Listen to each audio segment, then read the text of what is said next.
just a few more questions about these adaptations that you did. When you're working from source text like Upton Sinclair, Kafka, um, Heart of Darkness, how faithfully do you want to adapt the text? How much leeway do you give yourself in terms of adapting the text? Well, it depends on the length of the book, short story, whatever the material is. It was, so much easier with a lot of the Kafka because they're all short.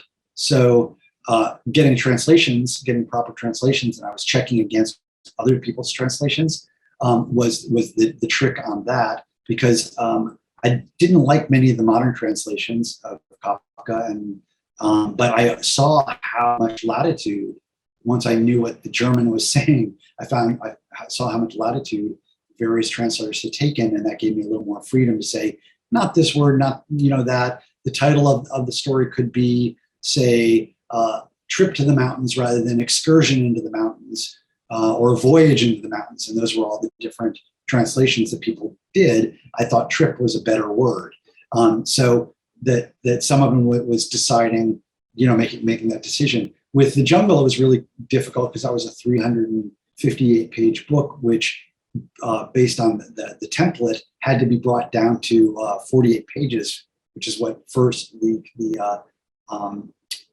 Classic Illustrator, all of them were that length.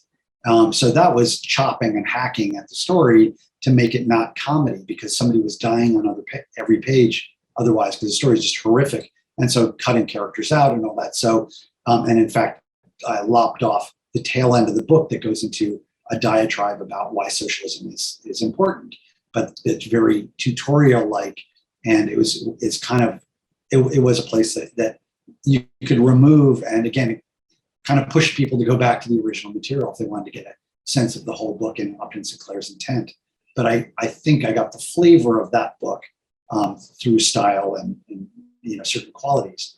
But that's if it's a longer work, that's a harder call. Heart of Darkness is only like 72 pages, so that was also fairly easy to do. Metamorphosis is 72 pages, and my version is 80 pages. So I could really incorporate a tremendous amount of the text, but there's no reason to show something and then have the text describe it, which is what the text is doing in order to paint a picture. I painted the picture so that I knew what I could drop and what I needed to keep of the dialogue.